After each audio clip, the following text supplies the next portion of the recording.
Então, pessoas lindas, hoje nós vamos falar sobre semiótica. Semiótica é uma ciência, né? Uma ciência que estuda os signos, mas não é os signos da astrologia, não, gente.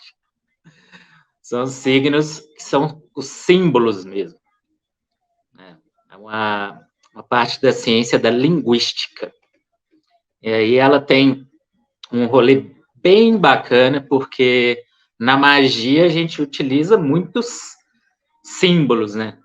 Eu até falo assim, a magia simbólica, em que a gente está sempre utilizando ali símbolos mágicos, né? Sigilos mágicos. Então é sempre bom saber um pouquinho aí de semiótica para melhorar aí na criação dos sigilos mágicos. Então, semiótica é o estudo dos símbolos. A parte da linguística que foi desenvolvida aí pelo Saussure, Peirce, Humberto Eco, uma galera cabeçuda aí da área da linguística. E qual que é a ideia básica? É compreender como os símbolos funcionam na comunicação humana. Vamos observar, por exemplo, as letras. As letras por si só, né, o desenho das letras, elas não querem dizer nada. Né? Tipo assim, isso daqui é um C. Isso é um C. A gente só sabe que isso é um C porque isso foi... houve uma convenção, né? Uma convenção social em que foi passado de geração para geração. A gente foi aprendendo, né, a utilizar os símbolos, que são as letras, para nos comunicar. E entre os símbolos existem 3 tipos básicos, que são o ícone, o índice e o símbolo. O ícone, ele é quando o símbolo se parece com aquilo que ele significa. Por exemplo, uma foto, né, é um ícone. É um desenho de um livro, é um ícone. O desenho de uma pessoa é um ícone. É quando aquele símbolo está conectado com aquilo que ele representa visualmente, ele é um ícone. Por exemplo, os primeiros símbolos que foram utilizados pelo ser humano para se comunicar foram símbolos icônicos. Na época das cavernas, a galera estava lá desenhando lá, tipo assim, pô, mano, matei um veado muito bacana, muito grande hoje para alimentar a tribo. Ele foi lá e desenhou, né, o veado na caverna. É um desenho de um veado, que representa o quê? O próprio veado. Então, assim, os primeiros símbolos, né, que foram utilizados foram símbolos icônicos. Por que isso tem a ver com magia? Tudo, absolutamente tudo. A comunicação por símbolos é a primeira forma de magia. Tudo bem, a comunicação pela fala foi a primeira forma de magia, mas a comunicação por símbolo, quando foi descolado a comunicação da pessoa que está comunicando.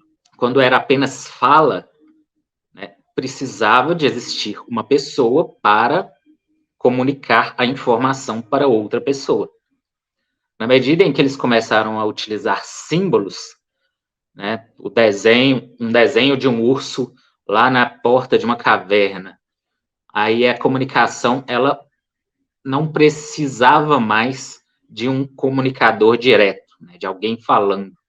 Né, o símbolo por si só, ele já estava comunicando alguma coisa. Então eles iam lá, descobriram que uma caverna lá morava um urso muito zangado. Aí alguém falou assim, mano, vou colocar uma placa de perigo aqui. Aí desenharam o urso lá na entrada da caverna para a galera ver, tem um urso aqui, então é melhor não entrar. Então, assim, foi assim, né, o começo da comunicação já foi uma coisa bem mágica, em que você podia realmente passar a informação, nesse caso de forma icônica, né, o desenho, e as pessoas que vissem aquele desenho poderiam decodificar aquele símbolo, né, baseado na aparência do próprio símbolo, e então entender a informação. Isso é o símbolo icônico. Nos servos astrais, por exemplo, o Tommy Kelly, ele utiliza muito os sigilos dos servos astrais, ele utiliza de forma icônica, na maioria deles. Vou até abrir aqui para mostrar de exemplo. Por exemplo, nos servos astrais do Tommy Kelly, a gente vê ali que tem o Sol, que é uma bola com raiozinhos, né? Ou seja, um símbolo icônico, representa diretamente o que ele quer representar, né? Que é o Sol.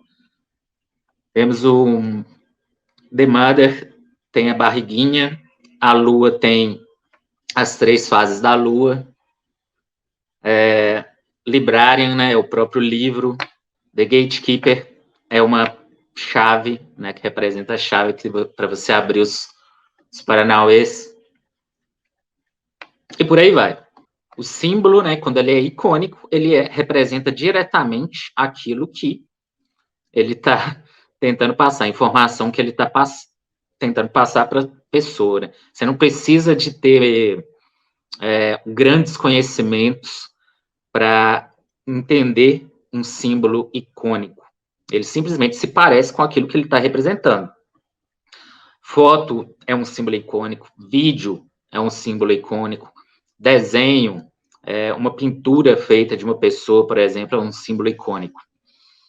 E isso é bem utilizado ali nos servos astrais, tem vários servos astrais em que o símbolo é um signo icônico. E aí já vamos lá para o indicial. O signo indicial, ele precisa de uma interpretação social mesmo, assim. A gente aprende socialmente a decodificar um símbolo indicial. Por exemplo, seta. Seta é um símbolo assim universal, né? Todo mundo que vê uma seta sabe o que uma seta significa. A seta está apontando para algum lugar.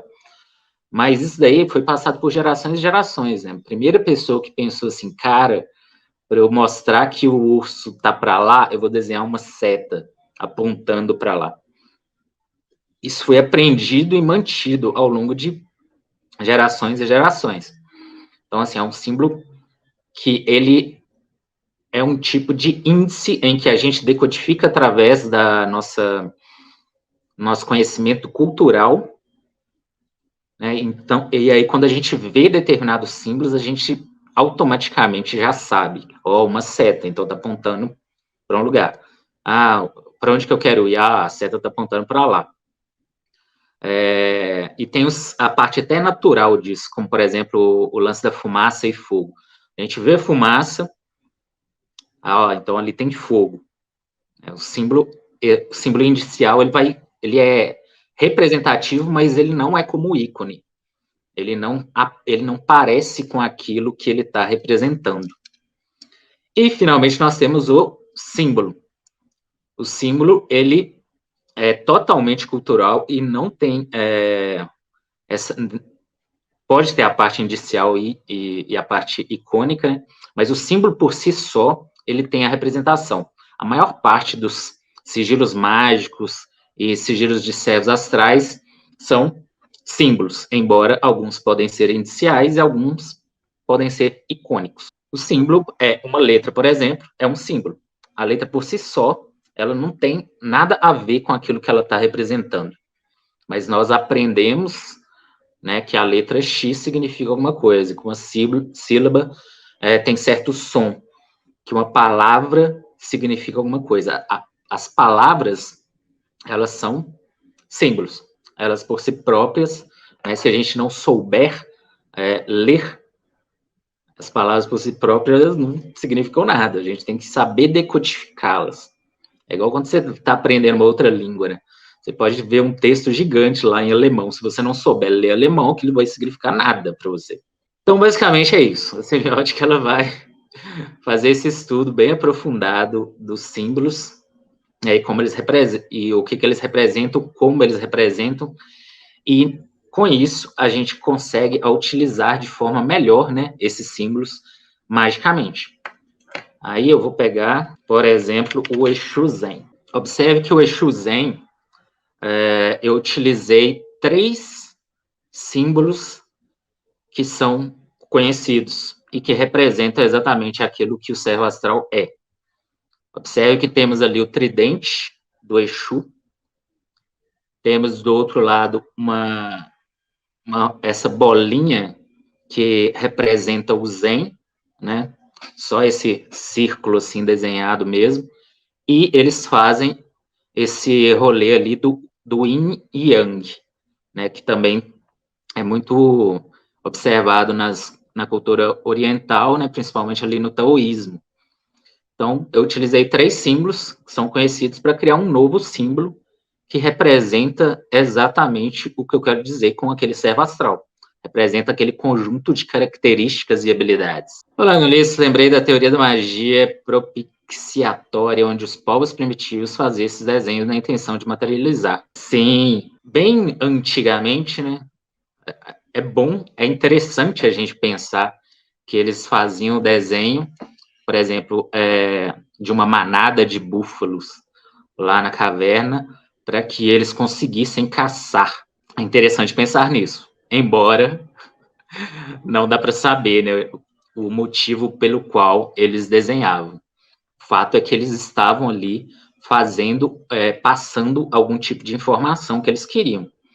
Se era com a intenção de atrair um cervo, de atrair um búfalo para caçar, ou se é o fato deles terem conseguido caçar um búfalo grande e registrar na história, aí não sabemos. Não dá para saber. Nós só sabemos que eles desenharam os bichinhos lá na caverna e nós conhecemos isso como a primeira utilização da linguagem simbólica. Mas realmente é interessante pensar que, imagina se eles estavam desenhando um veado ou sei lá, um búfalo, porque eles estavam mentalizando que eles iam conseguir caçar um búfalo amanhã. Ia ser muito doido isso. Vamos voltar outro. Tecnomago, por exemplo. Tecnomago é um outro que eu utilizei um símbolo inicialmente indicial. Né? Ele mostra ali 2 telas de computador e códigos binários, onde está escrito tecnomagia. Então, ele foi criado dessa forma. Praticamente as 3 formas de utilização, né? Praticamente um ícone, né, que mostra um computador. Ele é um índice e também é um símbolo. Afinal, ali dentro tem o código binário. Quem lê em binário consegue entender que aquilo dali está escrito tecnomagia. Então, é dessa forma, só para vocês entenderem que são diversas formas possíveis da gente criar símbolos mágicos, né? Seja com a junção de outros símbolos mágicos, seja com a utilização de símbolos indiciais ou icônicos, ou na criação de um símbolo completamente novo, né, que é o mais comum, inclusive. Quando a gente utiliza aquelas técnicas de criação de sigilo através de roda da bruxa, ou de quadrado mágico, a gente está criando ali um símbolo completamente novo, que não é indicial nem icônico. Agora, com servos astrais, muita gente que cria servos astrais, né, como por exemplo, o Tom Kelly e os meus, a gente utiliza ali o símbolo de forma mais indicial e icônica, né, de forma que fica mais fácil da pessoa ver aquele símbolo e entender o que aquele servo faz, quais são as características daquele servo. No caso do Exu Zen, por exemplo, tá lá, cara, tem 3 símbolos ali que foram unidos para representar aquele conjunto de características. No caso do caotizador, por exemplo, também ali tem 3 símbolos que foram unidos. Temos a caosfera, né, a estrela do caos, temos o Yin e o Yang ali dentro, que é outro símbolo, e os circuitos eletrônicos de um lado, e uma parte mais de tintura, essas bolinhas do outro lado, que representariam ali o lado esquerdo, o lado direito do cérebro, ou tecnologia e biologia, né, racionalidade e emoção, tudo isso está representado nesse símbolo. E aí, observe que vários cérebros astrais também utilizam-se de outros símbolos e até arquétipos inteiros, né?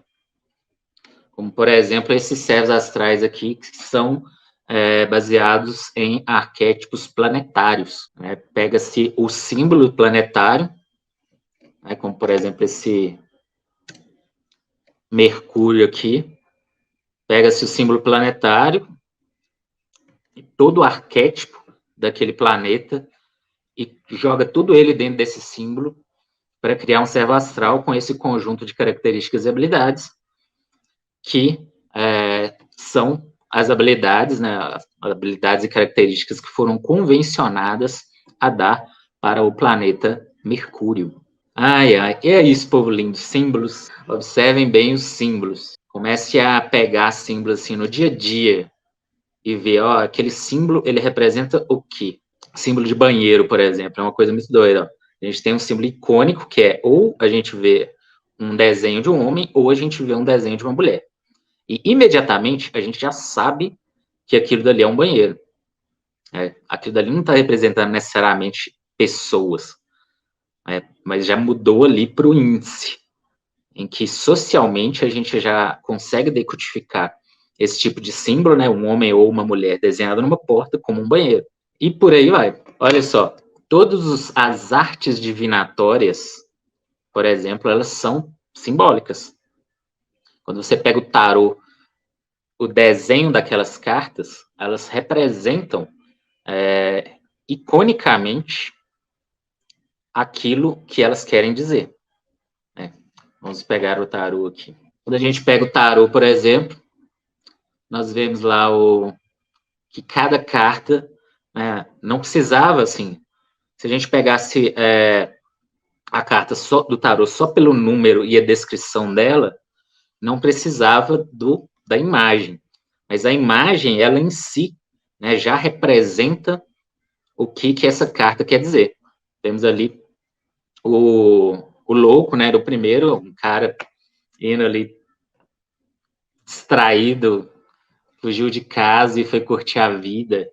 Temos o mago com suas ferramentas mágicas, a High Priestess lá, sentada no trono dela, tudo isso são símbolos icônicos, mas que também vão passar para o símbolo indicial, porque por ser uma carta de tarô, ela tem uma representação que vai além da ilustração dela.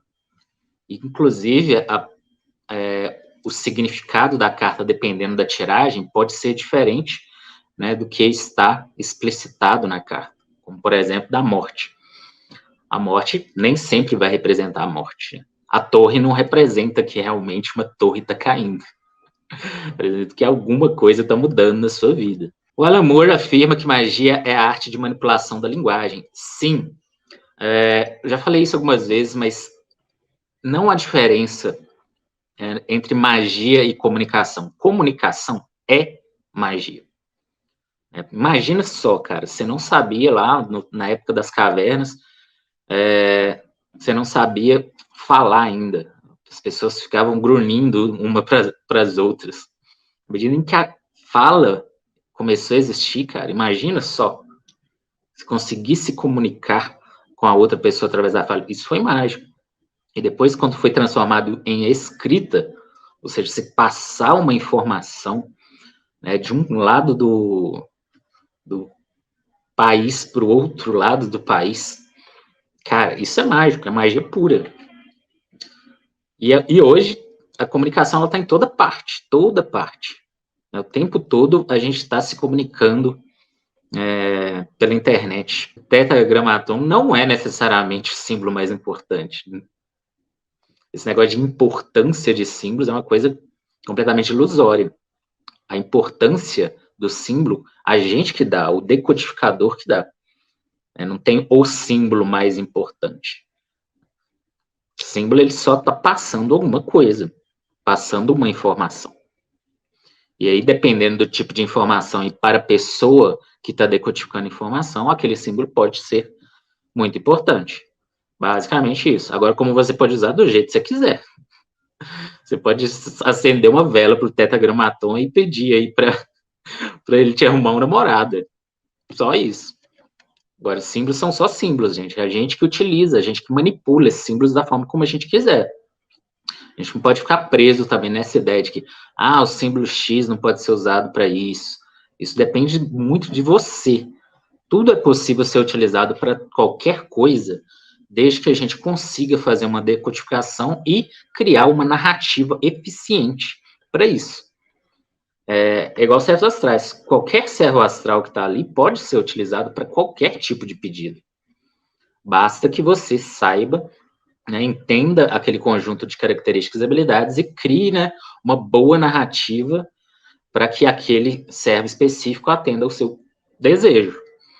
É toda uma questão de você dominar a narrativa, de você decodificar o símbolo, entender aquilo dali, né, compreender ele e utilizar da forma como você quiser. A partir do momento que puxo um elemento da realidade para criar um ícone, eu também posso criar um ícone para reconstruir a realidade? Sim. O que a gente faz na magia é muito disso, né? Por exemplo, eu quero uma mansão. Então, eu vou lá e colo uma foto de uma mansão em algum lugar para eu ficar vendo ela o tempo todo, né? E aquilo dali, aquele ícone, que é uma foto de uma mansão, ele vai sendo absorvido ali pelo nosso inconsciente até o momento em que aquele ícone se torna uma realidade. A mesma coisa que a gente faz com os servos astrais. A gente coloca esses ícones dos servos astrais, né, os símbolos dos servos astrais em locais visíveis, ou então ativa eles com gnose, acendendo vela, da forma como quiser, justamente para transformar aquilo em realidade. Ou então para invocar, né? O servo astral tem um conjunto de características e habilidades, então eu vou invocar aquele símbolo para dentro de mim. Aí eu vou pegar aquele conjunto de características e habilidades e colocar dentro de mim. E aos poucos, eu terei adquirido aquele conjunto de características e habilidades que aquele símbolo representa. Então, sim, geralmente nós fazemos isso. Isso é bem comum, por exemplo, na engenharia, arquitetura. Primeiro você vai lá e desenha a planta, desenha o prédio, para depois você ir lá e construir. O mais comum é isso, é a gente primeiro transformar em símbolo aquilo que a gente está indo construir, né, para depois, né, transformar aquele símbolo em realidade. Muitas vezes, do nada, eu costumo fazer desenhos e símbolos e letras que nunca vi na vida desde a infância. A nossa mente, ela capta uma quantidade enorme de informações o tempo todo. Então, assim, muitos símbolos ficam dando rolê na nossa mente. E em momentos de gnose, a gente acaba desenhando determinados símbolos. Pensa aí quando vocês tinham, sei lá, uns 12 anos e ficava rabiscando o caderno, um punhado de símbolo. Se você estava apaixonado, você fica desenhando coraçãozinho. Aí você era um cara mal encarado, ficava desenhando bomba, caveira, esses paranauês. Tudo isso que a gente escreve, né, que o Austin Sperry chama de desenho automático, né? A gente está desenhando alguma coisa em um estado de gnose, em estado de transe, estado alterado de consciência. De repente a gente desenha lá, está viajando a maionese, sai um desenho.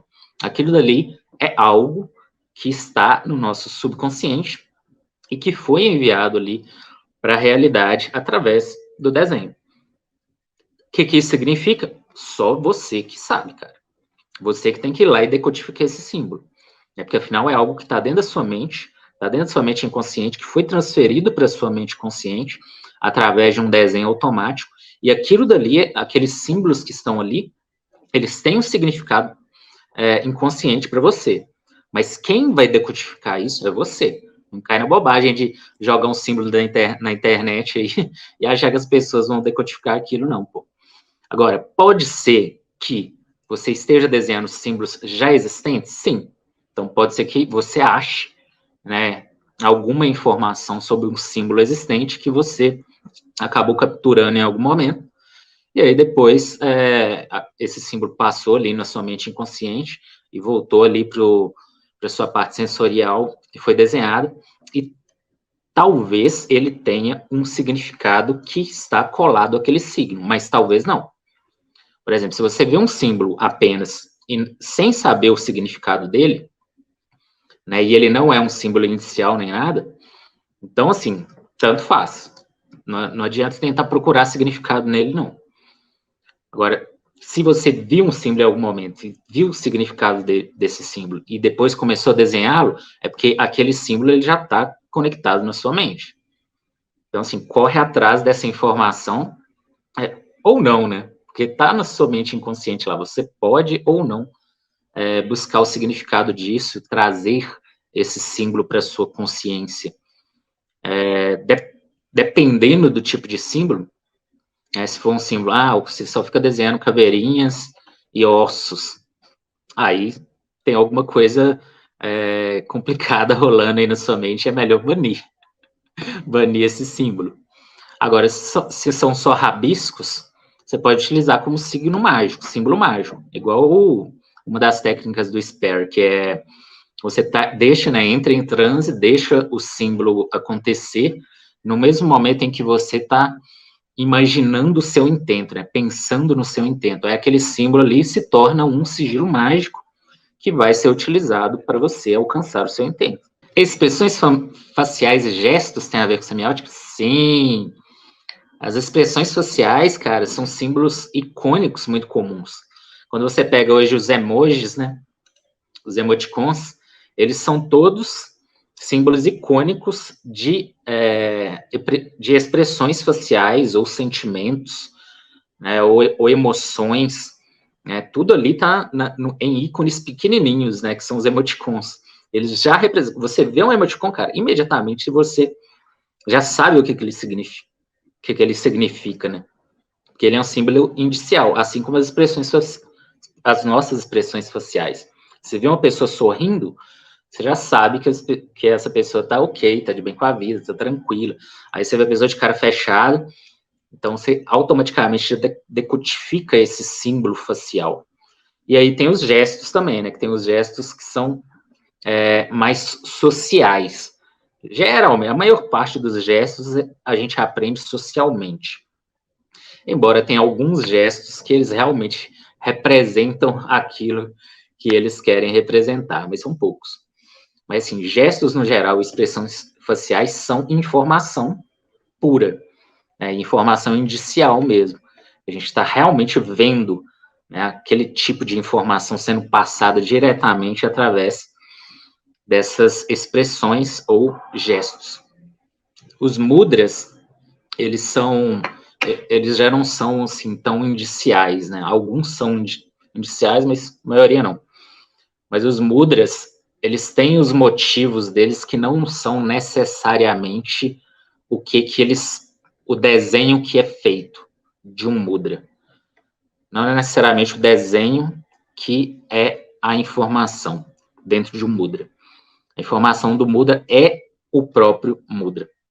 Quando você faz isso aqui, não quer dizer que, embora hoje todo mundo observe isso como símbolo de gratidão, ou símbolo de oração, alguma coisa, mas isso é um mudra que está fazendo algo biológico em você. Né? Quando você faz assim, você está entrando em harmonia, colocando o lado direito e o lado esquerdo do cérebro em harmonia, ficando mais tranquilo, limpando a mente. Ou seja, os mudras, eles têm características que eles não são só simbólicas, eles são características biológicas mesmo. Um movimento ou um tipo de mudra específico, ele vai ativar uma cadeia de reações físicas em você. Diferente do simples e puro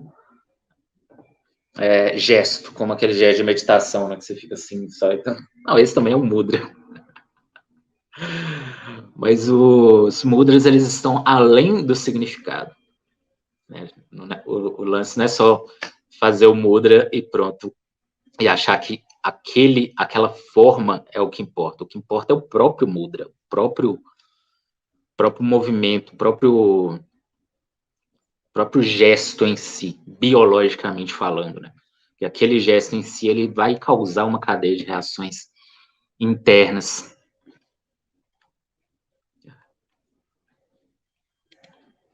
Bom dia, Vitor. Realidade desejada. Se é possível acessar através de símbolos sem necessariamente verbalizar os elementos dessa realidade. Sim. Na verdade, muda-se o nome, né, das coisas ao longo das eras. Então, agora a galera está começando a falar sobre realidade desejada. Isso é simplesmente visualização. Isso é uma coisa que está aí no ocultismo há milênios. O que é? Você visualizar, você imaginar uma realidade do jeito que você quiser. Então, assim, tô lá querendo dar uns pega no meu crush, aí você fica fazendo o quê? Imaginando aquilo na sua mente. Né? É uma realidade desejada. Que não sei o quê, que eu quero morar numa casa na praia, aí você fica lá imaginando que você tá na rede de boa, tranquilo, na sua casinha na praia. É a mesma coisa de visualização, gente. Não tem muitas questões. Tecnicamente, somos, então, o arcano do mago, porque carregamos elementos naturais, o oxigênio em nós, o ar, transformação da comida e fogo, junto com a plantação do mesmo na terra e a bebida na água. Sim, tecnicamente, nós somos todos os arcanos, inclusive. Ou, pelo menos, temos a potencialidade de todos os arcanos. Porque, afinal, o tarô, ele não é apenas um jogo de divinação. Ele é um caminho de autoconhecimento. Cada um dos arcanos do tarô vai falar de características humanas e características essas em que a gente pode, né, conseguir e invocar para dentro da gente. Você pode fazer invocação de arcanos de tarô. Invocação do mago, invocação do rei, invocação do sol, mano. É praticamente a mesma coisa de certos astrais, quando você utiliza para o autoconhecimento. E utiliza-se na forma de invocar aquele conjunto de características para si. E aí você pode ser todos os arcanos, se quiser. Eu, por exemplo, dei muito rolê com o louco, né, com o mago, é claro, com o sol, praticamente do rolê direto, do carro. Não, eu já dei rolê com todo mundo do tarô, mano. Do Devil. Tipo assim, dá pra gente... Todo o tarô inteiro, né, ele é um mecanismo de autoconhecimento e de autodesenvolvimento. Ele não é só um jogo divinatório. Na verdade, esse lance de jogo divinatório veio depois, né, pra galera ganhar dinheiro. Porque o tarô, ele serve para autoconhecimento. E aí a gente dá rolê no tarô igual a gente dá rolê na cabala. Né? A gente pode começar lá mesmo no louco, né, e continuar dando rolê, né? Por exemplo, eu sempre volto, dou rolê com todos os arcanos, depois volto no louco de novo para, né, me jogar na vida. É a mesma coisa da jornada do herói, que também tem a ver com simbolismo semiótico. A jornada do herói lá tem seus 12 capítulos, se não me engano, em que você começa com a mudança e aí você vai dar o rolê todo e aí você não vira mestre no final do rolê, não. Você começa de novo. Né, com uma nova fase, um novo caminho. A próxima fase talvez será ensinar, no caso, ou sei lá. Mas todo esse jogo de simbolismo que existe, tudo é para autoconhecimento e para autodesenvolvimento. Lembre-se disso. Qual que é os 3 pilares da magia? Autoconhecimento, autocontrole e autodesenvolvimento. Essa questão de significado dos símbolos é interessante. Eu gosto de galhos secos. Ninho de passarinho abandonado e raízes. Todo mundo diz que não é bom, mas uso para enfeitar meu lar. Essa é uma outra questão interessante. Ó. Existem os símbolos eles têm um significado social, né, que é o que é chamado de arquétipos que estão no subconsciente coletivo. Então, assim, para uma grande parte de pessoas, né, determinados símbolos já têm um significado específico. Mas isso, cara, é social apenas. É social. É como uma egrégora mesmo. Né? Muita gente acreditando que determinado símbolo significa alguma coisa, então a egrégora daquele símbolo, né, daquela representação dele, ela vai ser maior. No entanto, nós podemos ressignificar qualquer símbolo que a gente quiser. Então, se você gosta de galho seco, você ressignificou isso, hoje Ninho de Passarinho ressignificou isso, ótimo, tranquilo. Porque o que importa é a sua própria mente. É como você está decodificando aquele símbolo, ou o significado que você está imprimindo naquele símbolo. Isso que é importante. O que as outras pessoas falam, pouco importa. Afinal, a coisa que está acontecendo na sua mente é uma questão sua. Você que tem que ter o controle do seu próprio universo. As outras pessoas são cada um que tem o próprio universo lá e deixa para lá. Hoje vi uma aula de um rabino que ele explica que no subconsciente está nossas ações automáticas, como dirigir, e no inconsciente está informações de antepassados, por exemplo. Procede? Essa questão de subconsciente, inconsciente, etc. e tal, tem vários significados diferentes, né? Várias formas diferentes de explicar isso. Cada pessoa pode pegar e explicar de uma forma diferente o que é um subconsciente, o que é o inconsciente. Eu utilizo considerando que é tudo a mesma coisa, que existe a consciência e existe a subconsciência. Claro que a subconsciência é dividida em punhado de coisa, né? Agora, o que ele está considerando aí, tá certo. Existe uma parte do nosso inconsciente em que é responsável pelas automações que nós fazemos, que nós nos condicionamos, como dirigir, por exemplo, é uma ação automática, mas nós criamos essa ação automática. Afinal, tudo aquilo que a gente aprende acaba entrando e se tornando uma ação automática dentro de uma parte do nosso inconsciente. Agora, essa outra parte, por exemplo, dos nossos antepassados, aí vem na área da psicologia evolutiva, que é todo o aprendizado, né, que todos os nossos antepassados tiveram ao longo da história, a gente possui, né, biologicamente. Não que a gente vai nascer sabendo, né, gente? Não é que, tipo assim, você é filho lá de, sei lá, Benjamin Franklin, que você nasceu um gênio, não é bem assim. Mas tudo isso, todo o conhecimento da humanidade que nós temos acesso, a gente pode aprender. E isso tudo por quê? Porque nós, biologicamente, estamos preparados para esse aprendizado. Agora, quem curte o paradigma sobrenatural, né, e acha que existiram outras vidas e outras encarnações, etc., aí pode considerar que existe uma memória inconsciente que está ali sobre suas outras vidas, etc. e tal. Mas eu não considero essa hipótese de outras vidas, eu considero a psicologia evolutiva mesmo, que é nós biologicamente evoluímos através, né, de toda a informação que nossos antepassados tiveram. Nós existimos por causa disso. E aí nós temos acesso a essa informação básica. Mas uma coisa é informação básica, outra coisa é tipo assim, então quer dizer que se eu sou filho do Pitágoras, eu já nasci sabendo fazer os paranauês de hipotenusa? Não, mano. Mas você nasce com a probabilidade, com a potência de aprender.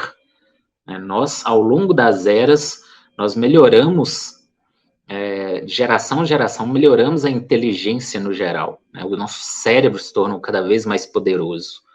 Justamente para a gente continuar criando mais informação de melhor qualidade, né, e mais tecnologia, principalmente, para o mundo se tornar um local melhor. Embora tudo isso pode ser utilizado pelo mal, né, igual essa porra de capitalismo. Podemos fazer um tarô próprio com nossos próprios símbolos? Claro! Inclusive, muitas ordens e livros sobre magia falam que é necessário que você crie um tarô próprio.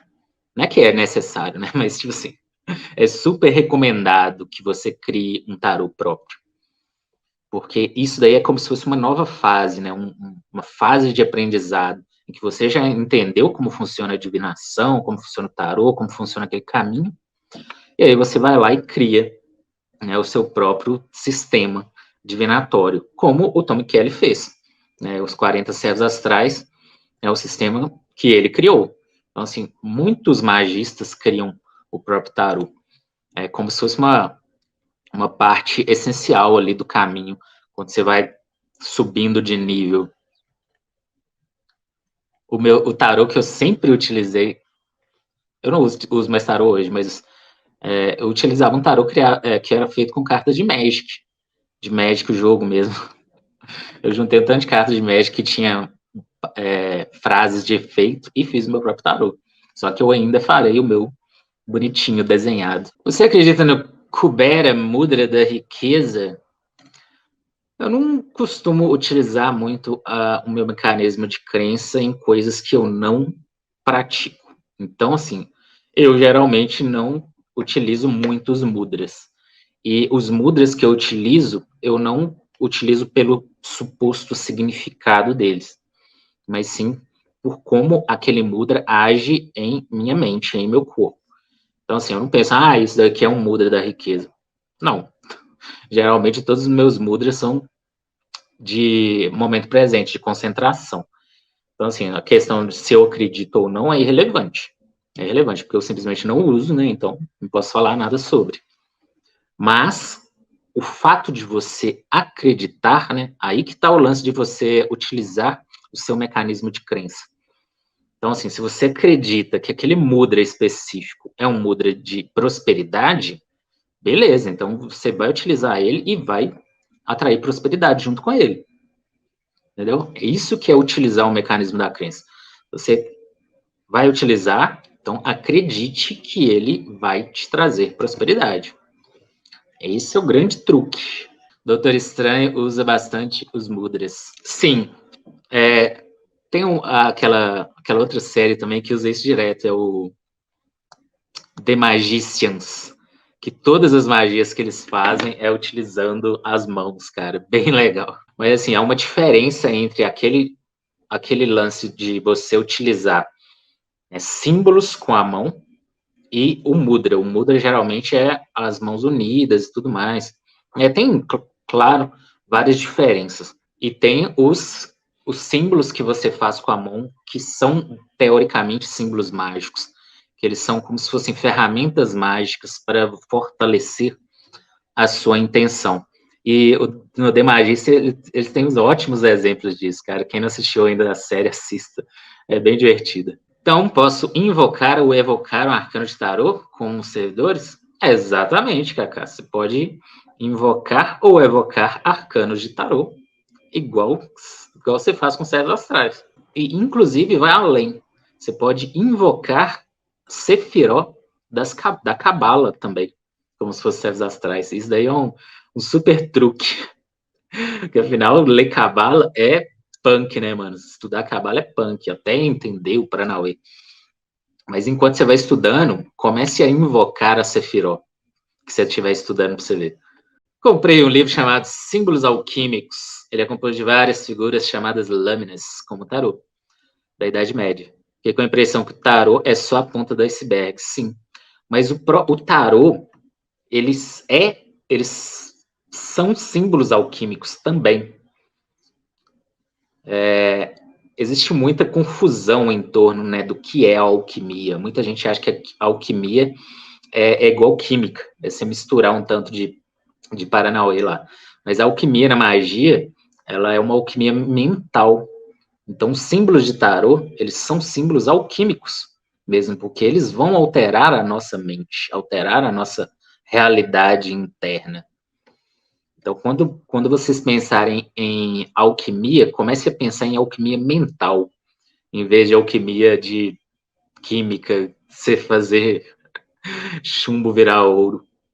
Inclusive, esse lance do chumbo virar ouro é uma grande metáfora, em que você pega uma mente, né, a sua mente, que é uma mente crua, uma mente infantil, etc., e transforma ela numa mente madura.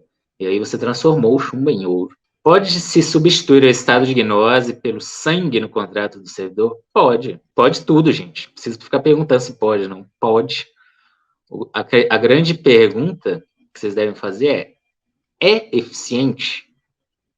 Aí eu vou falar assim, cara, você só vai saber se você fizer.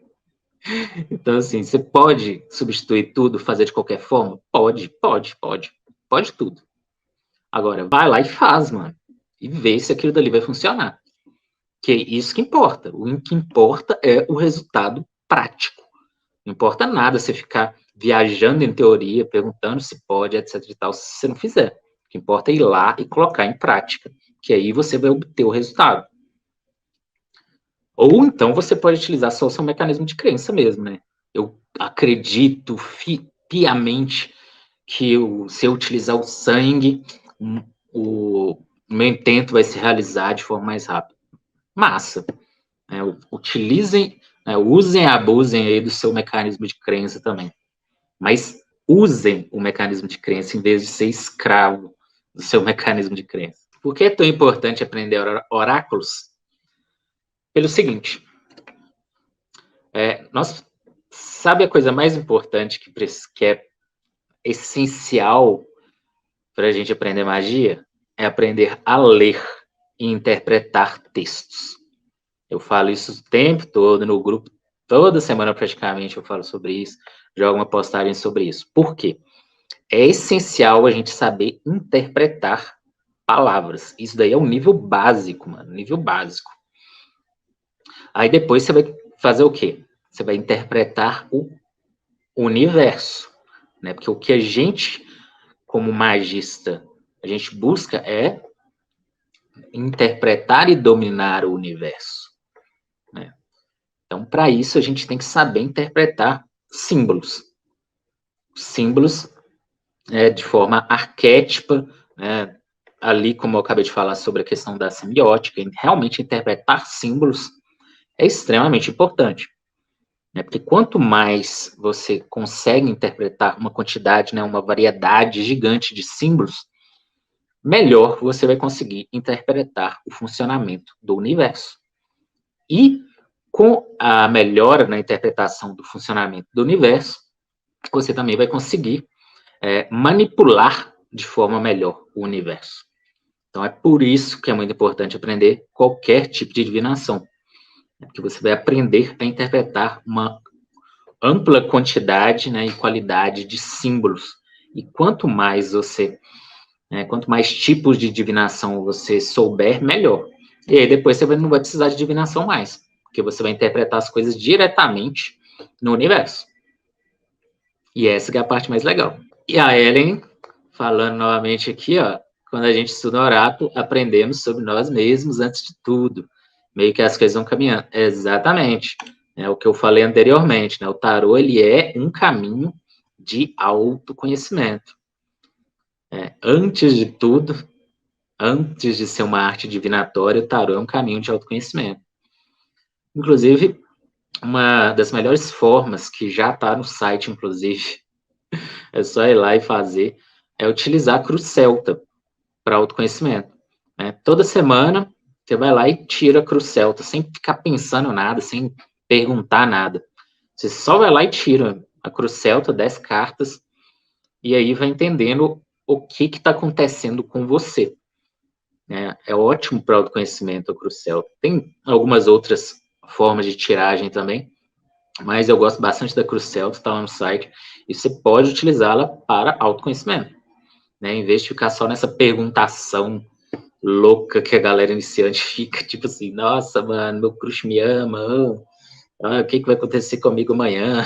Não, mano, usa para autoconhecimento, é bom, é essencial. Adorei perguntação louca. Não, mas cara, iniciante, mano, com tarô, é a mesma merda, fica uma perguntação louca, tipo barata tonta mesmo, não sabe o que tá acontecendo na própria vida. É muito engraçado. Tarólogos, vocês que são tarólogos estão assistindo, sabem disso, né? Que é sempre as mesmas perguntas de sempre. A pessoa perguntando a mesma coisa toda semana. Nossa senhora, é um trem que... Por quê? A pessoa está em looping. Ela está num loop. Então é isso, né, povo lindo do meu coração? Tem mais perguntas? Tem uma outra parada da semiótica que eu não entrei muito em profundidade, que é a questão da primeiridade, secundidade, terceiridade dos símbolos, que é quem tiver interesse, estuda em semiótica, compensa, é muito bom mesmo. Dá para você entender muito melhor como o mundo funciona quando você estuda semiótica, cara. E você vai se tornar um magista bem melhor também. Aí, nesse lance da primeiridade, secundidade, terceiridade, é o quê? É o que o símbolo, né, causa na gente. Né? Inicialmente, ele vai causar um tipo de reação que é puramente emocional, né? Que aí está ali na primeira fase. A segunda fase, ela tem o emocional e certo conhecimento social. E da terceira fase é o conhecimento que é puramente racional, né? Ou de aprendizado social. Também tá, por exemplo, caveira. Caveira é um símbolo assim que inicialmente a gente vê uma caveira e já aquela primeira impressão que aquele símbolo causa, que seria a primeiridade, etc. E tal. Mas vou ficar explicando muito sobre semiótica, não? Leiam. Vai lá e leiam o livro sobre semiótica, que é massa. Semiótica e radiônica andam juntas? Ou geometria se difere? Andam juntas. A verdade, cara, semiótica, ela abrange tudo. Tudo. Abrange tudo. Semiótica é essencial em praticamente todos os tipos de ciências que existem. E, inclusive, abrange até tudo que é de misticismo que existe. A semiótica, ela é utilizada em antropologia, em sociologia, em filosofia. A semiótica está em tudo, cara. Porque ela é o estudo, ela é a ciência. É uma ciência que estuda símbolos. Então, você pode estudar a mesa radiônica de forma semiótica, entender o funcionamento, né, de qualquer tipo de arte divinatória, né, através da perspectiva da semiótica. Legal saber que mesmo o símbolo com egrégora forte pode ser ressignificado por você a despeito de todo o resto da galera da egrégora. O significado só seu. Exatamente, Taura. Isso daí, inclusive, é algo que vai acontecer naturalmente com todo mundo que entra, que trilha mesmo o caminho da magia. Que é, em vez de aceitar passivamente os símbolos externos, você começa a trabalhar ativamente naquele símbolo, né, e ressignificar aquele símbolo ao seu bel prazer, tranquilamente, né? Porque uma das partes mais poderosas que existe, né, quando você vai trilhar o caminho da magia, é ficar protegido das egrégoras, né? Porque as egrégoras, elas são poderosas, né? Muita gente acreditando na mesma coisa. Então, você aprende a se proteger das egrégoras. Isso daí faz com que você se liberte de todas as egrégoras que você quiser se libertar e ressignifique tudo que você quiser ressignificar. Essa é uma parte, assim, massa do caminho. Ai, povo lindo, meu coração. Semiótica de Charles Sanders Peirce. Esse eu recomendo? Recomendo. Claro que o Peirce ele é mais complexo, assim, para ser uma primeira leitura. Então, vai lá, dá uma lida em semiótica no artigo da Wikipédia, depois pega autores brasileiros que escreveram sobre semiótica.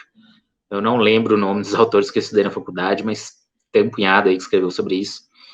E aí, depois dá um rolê no Peirce, no Saussure e no Humberto Eco. Ó, cara, Humberto Eco, inclusive, mano, leiam Humberto Eco. Geralmente todo mundo conhece ele só pelas obras literárias dele, né? O Nome da Rosa e tal. Mas leiam os livros de semiótica, de literatura, como é que chama? Quando você fala sobre literatura, ele tem os livros técnicos de linguística que são, assim, fantásticos. Tem um que sempre eu mantenho na minha mente desde a primeira vez que eu li, chamado Lector in Fábula.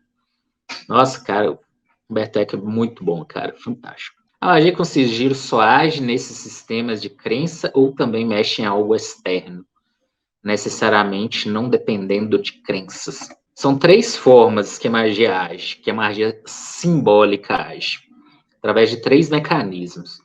Um é o mecanismo de crença, que é o mais comum, né? 90% ou mais das pessoas que estão no grupo utilizam a magia através do mecanismo de crença. Elas simplesmente acreditam que aquele símbolo ali vai resolver o problema delas e pronto. O outro é através da gnose, é você colocar esse símbolo no seu inconsciente através da gnose. Você entra em gnose, né, coloca aquele símbolo da sua mente. Isso independe do mecanismo de crença, embora é utilizado geralmente em conjunto com o mecanismo de crença. Mas não precisa utilizar o mecanismo de crença quando você está utilizando o mecanismo de gnose. Mas quanto mais, melhor, né? Se usar os dois juntos é o mais comum e é o que a galera sempre utiliza. E o outro é o mecanismo da atenção, que é você dar atenção àquele símbolo. E, portanto, aquele símbolo ele vai ganhando mais poder, né? Porque tudo aquilo que a gente dá atenção cresce. Então, assim, quanto mais a gente dá atenção a alguma coisa, mais poder aquela coisa tem. Então, são essas três formas, né, esses três mecanismos básicos que a magia simbólica funciona. Você pode utilizar os três ao mesmo tempo, né, mas pode utilizar separadamente também. Mas dá uma estudada de semiótica, gente. E também teoria da comunicação, que é uma coisa assim, essencial para o magista. Estudar a teoria da comunicação.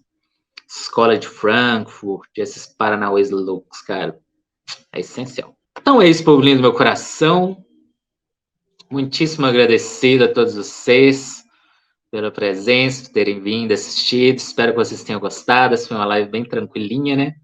Não entrei muito na parte teórica brava do Paranauê, não.